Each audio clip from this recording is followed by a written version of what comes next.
Saya mendengar teriakan beberapa kali. Saat itu, saya ingin menyelamatkan Didi, tapi saya sangat takut. Tubuh saya seperti tidak bisa digerakkan. Kemudian, tiba-tiba suara menjadi hening.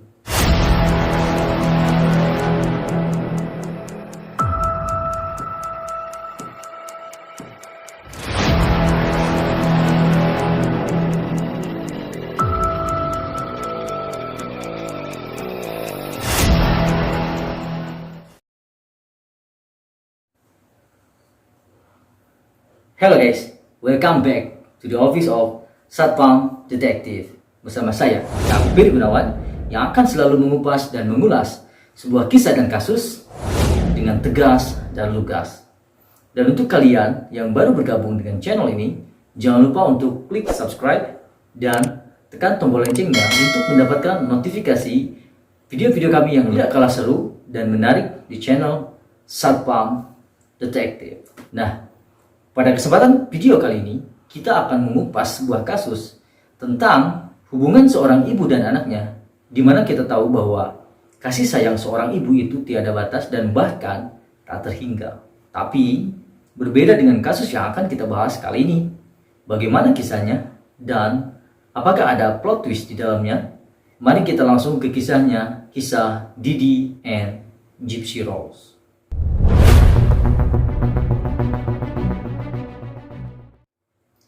Gypsy Rose Blanchard adalah seorang putri yang terkena penyakit kanker, distrofi otot, dan berbagai macam penyakit lainnya. Tetapi masih bisa tersenyum di setiap ada kesempatan. Dan Didi Blanchard adalah seorang ibu yang mengabdikan dirinya untuk memberikan semua apa yang diinginkan oleh putrinya. Mereka adalah gambaran, inspirasi, dan harapan. Itulah kenapa saat ketika Didi terbunuh, ditemukan dipukuli sampai mati di dalam rumahnya, dan putrinya yang sakit-sakitan itu pun tidak ditemukan, orang-orang pun langsung panik. Mereka langsung berpikir tidak mungkin gadis itu bisa bertahan hidup sendiri, dan yang lebih buruk lagi, bagaimana jika pembunuh Didi itu juga menculik Gypsy Rose. Pasca mayat sang ibu ditemukan, perburuan pun langsung dilakukan untuk mencari keberadaan Gypsy Rose. Namun sayangnya, pencarian itu membuahkan hasil yang sangat aneh. Gadis itu ditemukan 1 hari kemudian, tapi Gypsy Rose ditemukan bukanlah seorang gadis yang sama. Daripada seorang pasien kanker yang botak, kurus, dan menaiki kursi roda, polisi menemukan bahwa ada seorang wanita yang kuat, bahkan bisa berjalan dan makan sendiri. Pertanyaan pun langsung muncul seketika di benak mereka tentang pasangan ibu dan anak tercinta ini. Bagaimana gadis itu bisa berubah begitu cepat dalam semalam? Apakah dia benar-benar sakit? Dan yang lebih penting, apakah dia benar-benar terlibat dengan pembunuhan ibunya?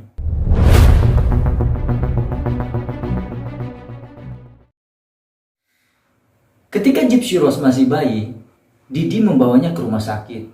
Dia yakin bahwa anaknya menderita sleeponia.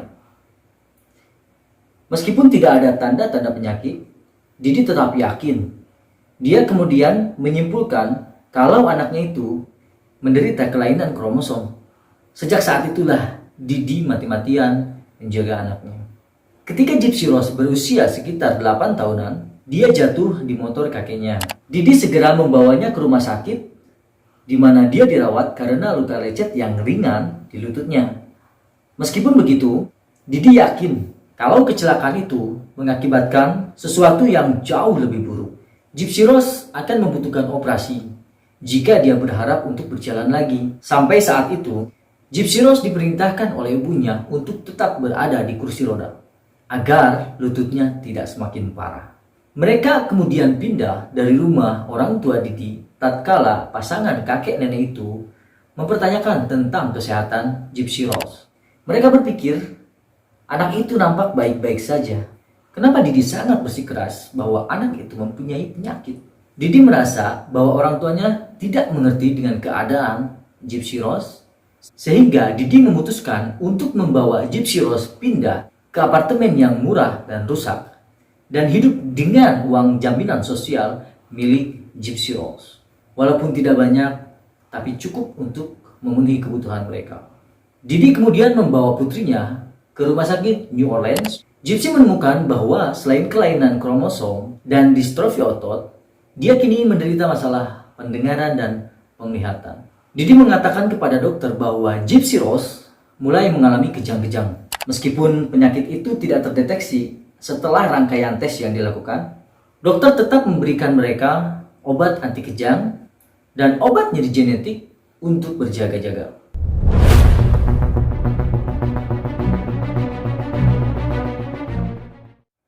Pada tahun 2005, badai Katrina memaksa Didi dan Gypsy Rose untuk pindah ke utara, yaitu ke daerah Aurora, Missouri. Singkat cerita, di sana mereka menjadi sepasang selebritas, bertindak sebagai pembela hak-hak orang cacat dan juga orang sakit. Mendengar kisah haru perjuangan Didi untuk merawat Gypsy Rose sendirian, Ormas Habitat for Humanity membangunkan mereka sebuah rumah yang bagus, lengkap dengan jalan untuk kursi roda dan bak mandi air panas. Tidak hanya itu, Make-A-Wish Foundation bahkan mengirim mereka ke dalam perjalanan tur Walt Disney World dan memberikan tiket di belakang panggung konser Miranda Lambert. Lebih dari itu, pemberitaan yang mereka terima melalui berbagai yayasan menarik perhatian para dokter nasional. Tak lama kemudian, para dokter spesialis menghubungi Didi dan Gypsy Rose untuk melihat apakah ada yang mereka bisa lakukan untuk membantu Didi dan Gypsy Rose. Salah satu dokter ini adalah ahli saraf pediatrik dari Springfield bernama Fernando Flesterstein. Dia menawarkan mereka check up dan perawatan gratis di kliniknya sampai Gypsy Rose benar-benar sembuh. Sayangnya, tatkala Dr. Fernando Flesterstein melakukan pengecekan terhadap Gypsy Rose, dia menemukan fakta mengejutkan bahwa gadis itu tidak memiliki penyakit apapun. Ya, segala hal berupa kelainan kromosom, distrofi otot, dan penyakit-penyakit lainnya yang diklaim Didi Blanchard diderita oleh anaknya ternyata tidak ada menurut medis. Aku tidak bisa melihat alasan apapun kenapa dia tidak bisa berjalan, ungkap Dr. Bernardo kepada Didi. Didi tentu saja melayangkan bantahan kepada dokter tersebut. Didi mengklaim bahwa badai telah menyapu bersih semua catatan Gypsy Rose. Meskipun begitu, Didi tetap meyakinkan kepada Dr. Bernardo bahwa catatan itu memang benar-benar ada. Sejak saat itu, Dr. Flesterstein yang curiga kemudian melacak catatan medis yang dimaksud oleh Didi. Dia menemukan salinan dari catatan tersebut di rumah sakit New Orleans, rumah sakit yang didatangi Didi beberapa tahun yang lalu. Setelah berbicara dengan dokter rumah sakit New Orleans, bahwasanya Gypsy Rose benar-benar baik saja menurut tes medis dan merupakan anak yang sehat, Dr. Flesterstein mulai curiga bahwa penyakit yang dimaksud Didi itu adalah Didi sendiri.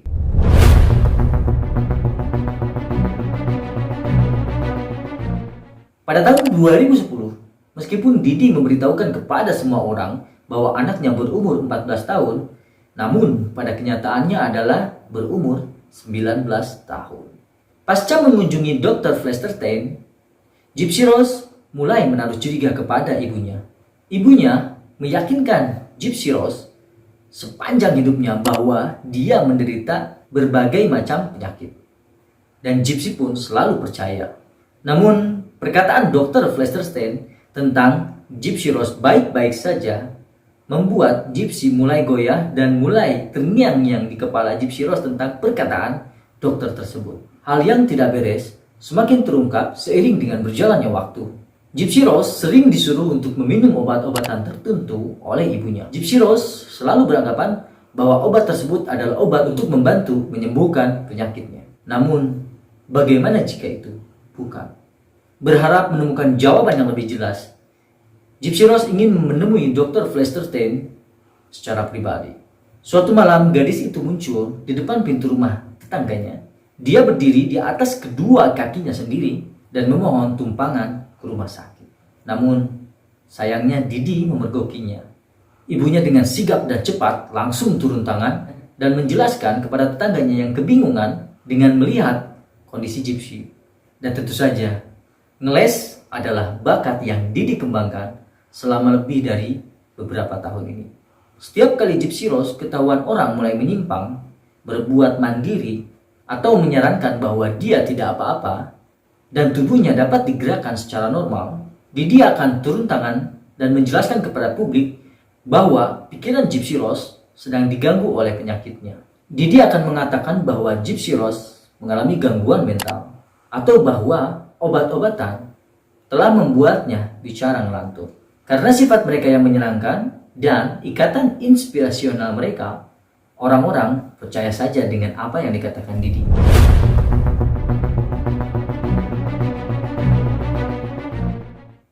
Di sisi lain, Gypsy tahu bahwa dia tidak sakit.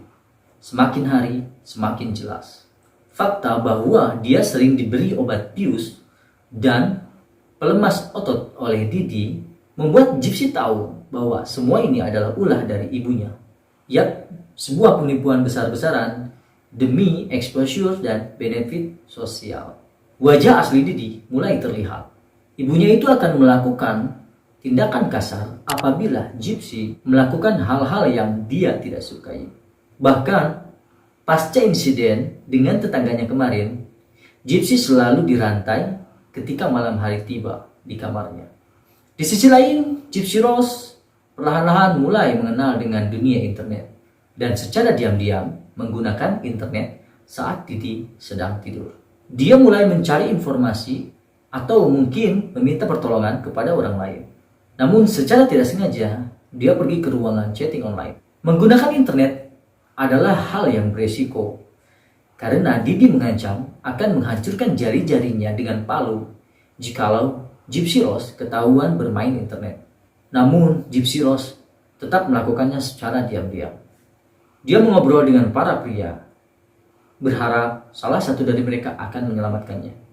Dan akhirnya pada tahun 2012, dia bertemu dengan Nicholas Gudjon, pria berumur 23 tahun dari Wisconsin. Gudjon bukanlah seorang pria baik-baik, meskipun dia tidak jahat pula.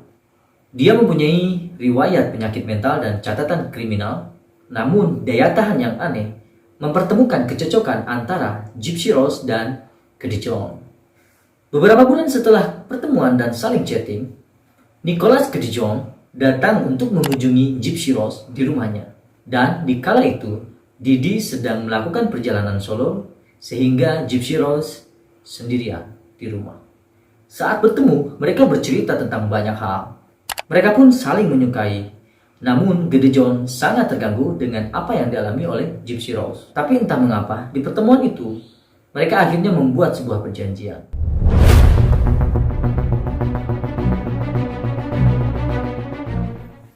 Suatu malam di pertengahan Juni 2015, Gypsy menunggu ibunya sampai tertidur lelap. Sebelum pada akhirnya, dia mempersilahkan Nicholas Gudjon yang sudah bersembunyi di luar untuk masuk ke dalam rumahnya. Yang terjadi berikutnya, pembunuhan terhadap sosok Didi Blanchard dengan dipukul sampai mati di kamar tempat tidurnya sendiri. Dan pembunuhan itu didengar sendiri oleh Gypsy Rose di balik pintu kamar Didi.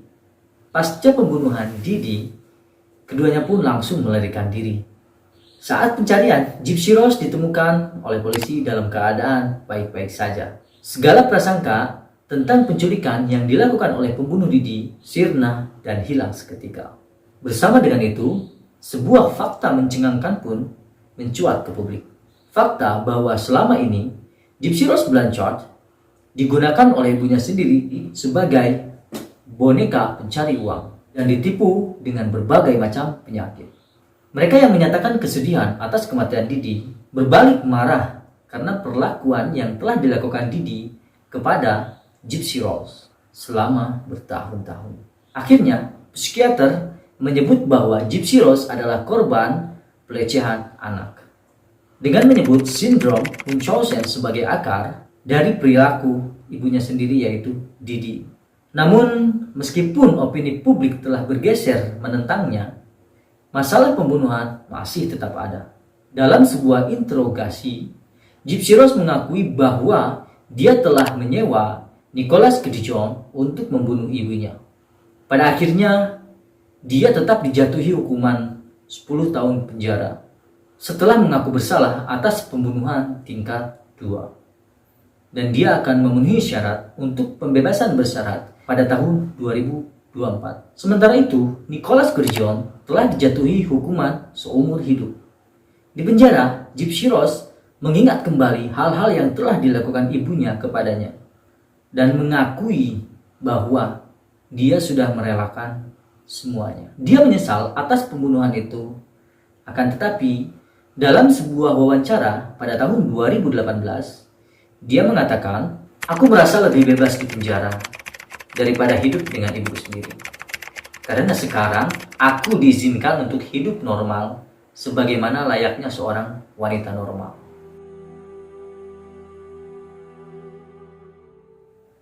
Oke guys, baru saja kita sudah mengupas kisah dan kasus tentang Didi dan Gypsy Rose Blanchard. Dan menurut saya kasus ini sangat menguras emosi dan akal kita. Bagaimana hubungan seorang ibu dan anak yang penuh kasih sayang bisa berubah menjadi sebuah toksik. Pelecehan, penyiksaan, penipuan, dan bahkan sampai pembunuhan. Dan apa pendapat kalian tentang kasus ini? Tolong tulis di komentar apakah ibunya yang salah atau anaknya yang salah. Atau mungkin keduanya yang salah atau tidak ada yang salah. Dan saya ingin mendengar pendapat kalian tentang kasus yang kita bahas. Oke guys, demikian kisah yang kita bahas untuk video kali ini. Dan jika kalian mempunyai ide atau kasus dan kisah yang mau kalian bahas di channel ini, jangan lupa untuk tulis di kolom komentar. Dan kita akan membahas untuk kalian kasus yang kalian request pada kami. Dan jangan lupa untuk terus mengikuti channel Satpam Detektif dan tetap waspada.